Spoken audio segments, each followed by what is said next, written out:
जैसा कि आप लोग जानते हैं, एक बार चुप कराओ यार,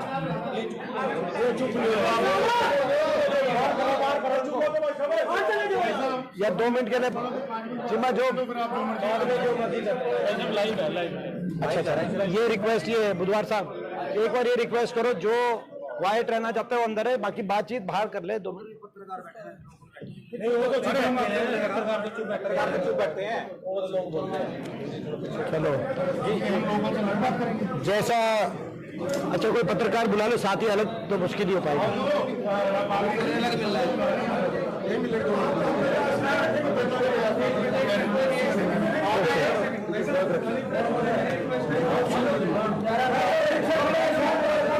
ये आपसे अलग मिलना चाहते हैं क्या पत्रकार?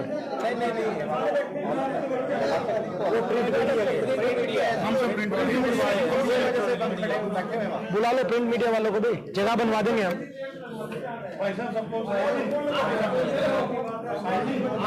साहिल इधर चेयर लगवा दो।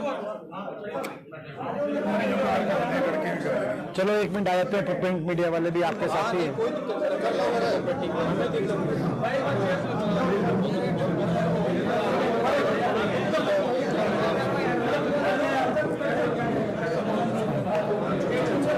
एक बार यार पत्रकारों को आने देना। विशाल, टिम्मी जी आप तो आ जाओ, टिम्मी जी आप इधर आ जाओ, टिम्मी जी आप तो अंदर आ जाओ।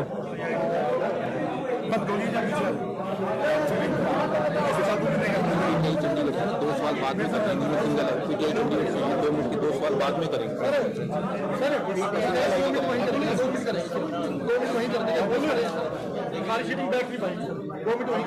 ऐसे क्या पहली बार तो ये तो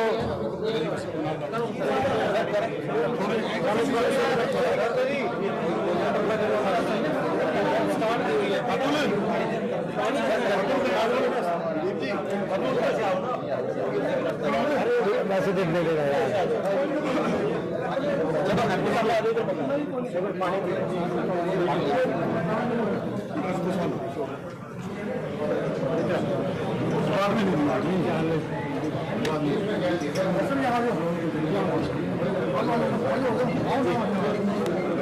जैसा आप जानते हैं कि हमारा अभियान चल रहा है, हरियाणा मांगे हिसाब अभियान।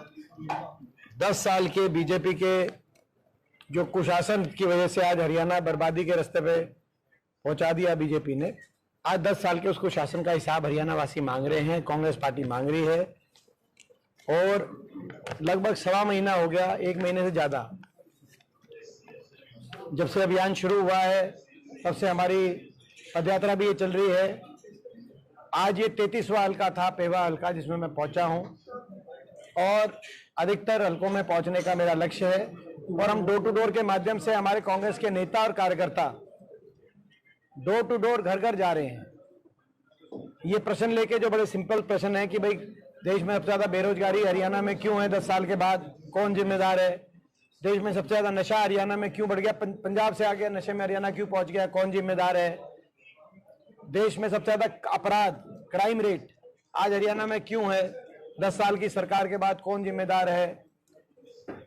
गरीब आदमी की सारी स्कीम्स क्यों बंद हो गई, 100 गज के प्लॉट की स्कीम, पीने के पानी की टंकी टूटी की स्कीम, किसान के साथ इतना अत्याचार क्यों हुआ, कर्मचारियों पर लाठीचार्ज क्यों, ओल्ड पेंशन स्कीम के लिए हर वर्ग का इतना अपमान, बेटियों की बात सरकार करती है, बेटी बचाओ बेटी पढ़ाओ, लेकिन नारा बदल के बीजेपी के मंत्री बचाओ, बीजेपी के सांसद बचाओ, जिन पे शोषण का आरोप लगा हो उनको, बीजेपी के मंत्री और सांसदों को बचाओ, ताकि प्रदेश में एक संदेश चला जाए पुलिस के पास कि कोई बीजेपी में है तो इस तरह के कोई अगर अपराध भी करेगा तो उसको बचाया जाएगा। ये कितना गलत उदाहरण सेट हुआ, आपने देखा। तो ये मैं समझता हूं कि जब आज हम कलकत्ता की बात कर रहे हैं, कितना वहां पे मैं समझता हूं पूरे देश को झंझोड़ के रख दिया उस घटना ने, तो हम आज हरियाणा की भी हम याद करते हैं वो बातें कि ये बीजेपी की सरकार में बेटियों को अपनी न्याय के लिए कितनी तकलीफों का सामना करना पड़ा। तो ये हमारे प्रश्न बीजेपी की सरकार के लिए हैं। कच्ची नौकरी और सीटी में क्यों उलझा दिया हरियाणा के नौजवान को, और प्रॉपर्टी आईडी, फैमिली आईडी और पोर्टलों में क्यों उलझा दिया हरियाणा के आम नागरिक को। बजट देश में सबसे कम हरियाणा को क्यों मिला केंद्र सरकार से?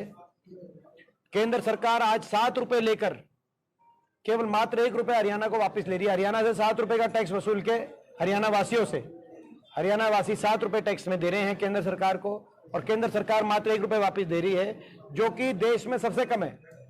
ज्यादातर प्रदेशों में केंद्र सरकार ज्यादा दे रही है जितना ले रही है। और यहां तक कि खेल बजट में भी सबसे कम हरियाणा में खेल बजट क्यों मिला? ये गुजरात में सबसे ज्यादा खेल बजट और हरियाणा में सबसे कम खेल बजट। ऐसा हरियाणा ने क्या बिगाड़ा है, क्या बुरा किया है कि देश में सबसे कम खेल बजट हरियाणा को मिले? इसकी क्या जस्टिफिकेशन है? तो ये सारे प्रश्न आज उठते और ये हम सवाल पूछ रहे हैं और बीजेपी सरकार की तरफ से कोई जवाब आया नहीं। नायब सिंह सैनी जी क्या आप देखते हैं, उन्होंने एक जगह तो ये बताया कि हम कहा कि हम हिसाब देंगे। उन्होंने फतेहाबाद में जाके 10 काम गिनवाए, 10 में से 7 काम कांग्रेस की हुड्डा सरकार में हुए थे। उसके 2 दिन के बाद डीपीआरओ को सस्पेंड कर दिया कि भाई ये गलत नोट दिया गया है और ये गलत, मेरे को ये जो कागज पकड़ाने वाले अफसर को सस्पेंड किया गया। मगर सरकार खुद को सस्पेंड करे, फतेहाबाद में सरकार खुद को सस्पेंड करे कि भाई जिस सरकार को यही नहीं पता कि उनके सरकार में क्या काम हुआ था या पहली वाली सरकार में क्या काम हुआ था, तो उनको काम करने की कितनी वो होगी मन में उत्सुकता, आप अंदाजा लगाए। और या उनको गिनवाने लायक काम ही नहीं थे उनके पास। तो ये स्थिति है। या तो ये बीजेपी वाले कह रहे हैं हम हिसाब नहीं देंगे, या बीजेपी वाले जो है अपना इस तरह के बयान दे रहे हैं जिससे पता चलता है कि इन्होंने कुछ काम ही नहीं किया, केवल भट्टा बिठाए 10 साल हरियाणा का। तो ये हमारे प्रश्न है और ये हमारा अभियान है और इसको लोगों का समर्थन हमारा बहुत अच्छा मिलता है। जैसे मैंने कहा कि ये 33वां हल्का, आज मैं स्वयं 33वें हल्के में हूँ, पेवा हल्का 33वां हल्का है जिसमें मैं पहुंचा हूँ। और मगर हमारी डोर टू डोर कैंपेन तो पूरे प्रदेश में सारे कांग्रेस के कार्यकर्ता कर रहे हैं। सीएम नायब सैनी ने आप पे आरोप लगाए हैं कि सवाल किया कि राजनीतिक 10 साल सीएम नायब सैनी ने सुबह प्रेस कॉन्फ्रेंस करके आप लोगों पे आरोप लगाए हैं 10 साल राजनीति करते हैं, ना आपने किसानों को एमएसपी दी, क्या कुछ किया, इन चीजों को लेकर सवाल। देखिए ये जो सवाल इस तरह के जो हैं, उससे पहली बार नहीं कहा, उन्होंने लगातार वो कह रहे हैं कि जी कांग्रेस हिसाब दे, हुड्डा साहब हिसाब दे, मेरा भी नाम लेते हैं। तो प्रजातंत्र में अमूमन एक वो परंपरा रही है देश में कि हिसाब तो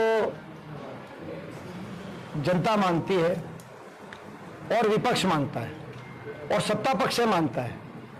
लेकिन ये जो हमसे हिसाब मांग रहे हैं, तो यानी कि ये इन्होंने स्वीकार कर लिया कि बीजेपी जल्द विपक्ष में जाने वाली है हरियाणा में और हम सत्ता में जाने वाले हैं। तो इसीलिए ये खुद अपना जवाब देने के बजाय हमसे हिसाब मांग रहे हैं।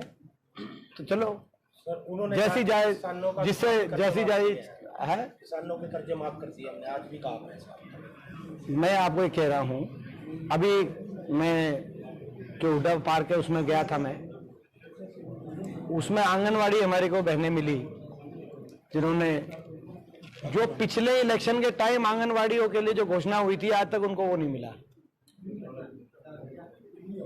अब ये इन्होंने जो कह रहे हैं घोषणा, इनकी घोषणाओं में भी इनकी विफलता छुपी है, एक एक घोषणा में इनकी विफलता छुपी है। अब इन्होंने घोषणा करी, आपको याद होगा 500 रुपए गैस सिलेंडर, इन्होंने पिछले हफ्ते घोषणा करी, आपके भी नॉलेज में होगा, आपने भी छापी होगी बात।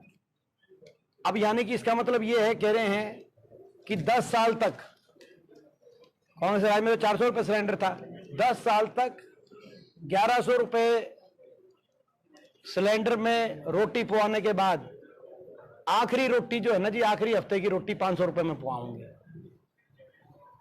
मतलब इनकी खुद की मतलब जो है कि भाई वो भी आखिरी सिलेंडर आया कि नहीं आया नहीं कह सकते, अभी तक नहीं शुरू हुए, मगर अपना खुद का विफलता का प्रतीक है। कि 10 साल तक महंगाई की मार के बाद जनता इतनी मूर्ख नहीं है कि आखिरी में भाई महंगाई 10 साल तक पूरे 1100 रुपए सिलेंडर, आखिर में भाई कांग्रेस की घोषणा हो चुकी है, आपको पता है कांग्रेस करेगी सरकार ये 500 रुपए गैस सिलेंडर, जो जैसे हमने राजस्थान में किया, लेकिन जो है उसको उसी को कट कॉपी पेस्ट करके कॉपी करके और पेस्ट करके जैसे करते हैं। 3 बजे इलेक्शन कमीशन की प्रेस कॉन्फ्रेंस हो रही है, क्या कुछ लगता है आपको किस तरह तैयार है हरियाणा कांग्रेस? कितनी तैयार है? कांग्रेस तो तैयारी है, कांग्रेस तो सदैव तैयार है, लेकिन एक बार देख लें फिर ही कहना ठीक रहेगा। बाकी तेवा जी वो ये कहने का प्रयास कर रहे हैं कि आपके राज्य में जो सब्जी फ्रूट कोई भी चीज़ है उसकी MSP नहीं मिलती थी, लोग सड़कों फेंकते थे, अब हम उसका भावांतर वगैरह दें। ये एक इतिहास है कि 10 साल की कांग्रेस की सरकार में, हुड्डा साहब के नेतृत्व की सरकार में किसान आंदोलन नहीं हुआ हरियाणा प्रदेश में 10 साल। ना तो आपको उससे पहले याद होगा जब चौटाला राज था, कंडेला कांड हुआ तब आंदोलन हुआ, गुलकनी के अंदर गोलियां चली तब आंदोलन हुआ, बंसीलाल जी के टाइम आंदोलन हुए। लेकिन 10 साल कांग्रेस का शासनकाल, ऐसा शासनकाल रहा हुड्डा साहब के नेतृत्व में, किसान को आंदोलन करने की जरूरत नहीं हुई। MSP में रिकॉर्ड बढ़ोतरी, गेहूं और धान की MSP में 150% लगभग 125% और 150% 10 साल में। गन्ने का सर्वाधिक देश में भाव, देश में सर्वाधिक, पॉपुलर का रिकॉर्ड भाव, एक्सपोर्ट वेराइटीज का रिकॉर्ड भाव, किसान के कर्जे माफ, बिजली के बिल माफ, कोऑपरेटिव के कर्जे माफ, और किसानों के लिए जो भी नीतियां बनाई गई, किसानों से बात करके किसानों के हित में, किसान को सड़क पर नहीं आना। ये लोग बोल रहे हैं जो 750 किसान के ट्रांसफार्मर लगी साढ़े हैं कब वो शायद हरियाणा ट्रांसफार्मर लगी तो आप ये देखो अभी बताओ इलेक्शन पंजाब की हैं, पंजाब की भी 4 बाई इलेक्शन वो भाई हरियाणा के बताओ भाई अब हैं। तो यानी कि आपने सुबह प्रेस कॉन्फ्रेंस देखी होगी नायब सिंह जी की, तो ये तो नायब सिंह जी से ही भी नहीं पूछ रहे। ये तो ये कि ये मैं बता रहा हूँ, आपने देखी कि नहीं प्रेस कॉन्फ्रेंस? सुबह देखी थी 9 बजे की थी। और उन्होंने क्या कहा था उसमें? वो कह रहे थे नहीं होंगे, नहीं नवंबर में होंगे और पूरे नवंबर में होंगे। तो अगर ये पहले अनाउंस कर दिया तो यानी कि बीजेपी नहीं मान रही इनको, जो है ना, ये यानी कि इनसे पूछ नहीं रहे। तो ये आप खुद ही बताओ भाई, मैं गलत कह रहा हूं तो आप बताओ। झूठी घोषणा। और मैं आज बता रहा हूं, आज ये जो इलेक्शन अगर ये अनाउंस होने वाली जो बात आ रही है, तो आयोग जो है इंडिपेंडेंट काम है? कर रहा है। हो गई क्या? क्या तारीख क्या आई? 30 सितंबर से आयोग जो इंडिपेंडेंट इसका मतलब काम कर रहा है, ठीक कर साहब 1 सेकंड लगेगा हुड्डा साहब, 1 सेकंड। हुड्डा साहब, जब 300 यूनिट बिजली फ्री, 6000 रुपये पेंशन, तो चुनावी वादे रहेंगे या पॉसिबल? आपने देखा, हमने सारे, पहले किसान वाली बात मैं कर देता हूं ताकि 1 मिनट टाइम वो करना ना कि वो जो इतने क्लियर हो जाए। भाई किसान का प्रिंट वालों को भी बुला लो यार, बाद में बड़ा आगे क्या आगे अलग एक ग्रुप बना हुआ है। अच्छा हुड्डा साहब हो गया ना? हो गया डेट क्या आई? 22 अगस्त 27 मतदाता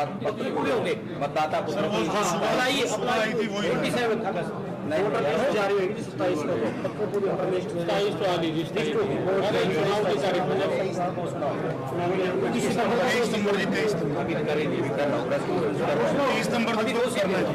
चल रही है फिर अभी संभव आ रहा है अभी भी। चलो दिवाली अपनी सरकार में मनाएंगे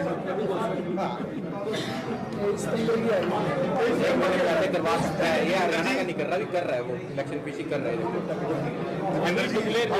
यार इसे भाई इधर ये किसकी जिम्मेदारी थी यहाँ पे यार? इनको चाय पिला देते भाई। दिवाली आपकी सरकार में मनाएंगे। अच्छा चलो मैं अपनी बात तो कंप्लीट करूं भाई। आप कोई बात नहीं, वो कह रहे थे डिक्लेयर कर दिया। तारीख सर वो कह रहे कर सकते हैं कि डिक्लेयर नहीं किया। ओके चलो अभी इस बात पे कोई कमेंट नहीं करेंगे, इलेक्शन को रहने दो, होल्ड रखो। ठीक है भाई। अगर ये सुनो भाई सारे, जो अगर ये डिक्लेयर नहीं हुए थे, जो मेरी जो बात कही थी उसको मैं वापस लेता हूँ। अगर पहले डिक्लेयर हो जाए, क्योंकि आप कही ने कहा डिक्लेयर हो गए, तब मैंने कहा कि ये पूछने की सुनी सुनाई बात है, तो उस पर वो कोई बात नहीं। सर रिकॉर्ड हो रहा है ये सब। हाँ तो भाई अब आगे बात, किसानों ने आंदोलन नहीं करना पड़ा था। इनकी ये किसान के बारे में वो लोग बोल रहे हैं जिन्होंने 750 किसानों की जान की कुर्बानी ले ली। वो किसान हितैषी होने का, अगर कोई सबसे ज्यादा, अगर आज के दिन अगर जो है कि बीजेपी ने प्रताड़ित किया है, तो किसान को प्रताड़ित किया है, SC को प्रताड़ित किया है। जो संविधान को तोड़ने के नारे देने का। तो ये अब किसान की और गरीब की बात ये करें, इनके मुंह से शोभा नहीं देती। 300 यूनिट सर और 6,000 रुपये पेंशन, ऐसा ना कोई भी चुनावी वादे रह जाए। नहीं, ये हमारी सारे जो वायदे हैं, आपने को ये देखा होगा, जो पिछली भी पूर्ववर्ती सरकार थी, हुड्डा सरकार, हुड्डा साहब जो कहते हैं वो करते हैं। कांग्रेस पार्टी जो कहती है वो करती है, कतनी करनी में कोई फर्क कांग्रेस पार्टी का लागू की जाएगी सर। हाँ, ओल्ड पेंशन स्कीम हम लागू करेंगे। हमारे संकल्प जो हैं उनमें से ओल्ड पेंशन स्कीम है, कर्मचारियों के लिए ओल्ड पेंशन स्कीम लागू करी जाएगी हरियाणा में। हुड्डा साहब क्या आप कहेंगे, 3,500 से ज्यादा चुनाव लड़ने वाले कैंडिडेट्स के नाम आए हैं अलग-अलग विधानसभा में। आए हैं, ये संकेत इस बात का है कि जो है लोग ये मान रहे हैं कि कांग्रेस के कार्यकर्ता और नेता ये मान रहे हैं कि भाई अच्छी हवा है, और बहुत से लोग ये सोचते हैं कि वो कांग्रेस से लड़ेंगे तो जीतेंगे। और ये तो कोई इसमें कोई बात नहीं, अप्लाई किया है कांग्रेस से, आपका मन करे आप भी कर दो। दीपेंद्र जी, एक अहम सवाल कांग्रेस तो पार्टी सभी की है, दीपेंद्र जी, कांग्रेस पार्टी सभी की है भाई। 1 महीना पहले आप भी हमारे पुराने दोस्त हो। 1 महीना पहले आप वाले और कांग्रेस वाले गले में बाहें डाल के फिरते थे, वोट मांगते इकट्ठे। आज एक दूसरे को गालियां दे रहे हैं, कोई नहीं दे रहा। दिल्ली में जाते हैं फिर इकट्ठे हो जाते हैं, ऐसा क्यों? कोई नहीं। देखो, हरियाणा में ये बात सही है कि भाई कांग्रेस पार्टी ही मुख्य पार्टी है विपक्ष की। आम आदमी पार्टी ने प्रयास किया, लेकिन आप भी जानते हैं कि आम आदमी पार्टी का उतना जनाधार हरियाणा में नहीं है। मगर केंद्रीय स्तर पे हमारा गठबंधन हुआ, उस गठबंधन का धर्म हमने निभाया। हुड्डा साहब ने जितना टाइम कुरुक्षेत्र में दिया आप लोगों ने देखा, और हम सब ने निभाया। अब प्रदेश के स्तर पे गठबंधन होगा नहीं होगा कह नहीं सकते, लेकिन देखो जहां तक आम आदमी पार्टी भाजपा के खिलाफ है, तो मैं समझता हूं कि भाई केंद्रीय स्तर पर, हाँ जी, कांग्रेस के खिलाफ नहीं बोलते आप है तो अब मैं अभी केंद्र स्तर पे हमारा गठबंधन है, प्रदेश स्तर पे होगा कि नहीं होगा वो देखते हैं। अभी थोड़ी, हाँ अभी देखो क्या होता है। एक आधा कोई अगर किसी नेता ने स्टेटमेंट दी भी होगी तो आम आदमी पार्टी ने क्लियर कर दी होगी। आप जिसकी बात कर रहे हैं ना, एक आधा किसी नेता ने स्टेटमेंट दी होगी तो कांग्रेस पार्टी ने क्लियर कर दी। क्या हुआ भाई? नहीं ऐसा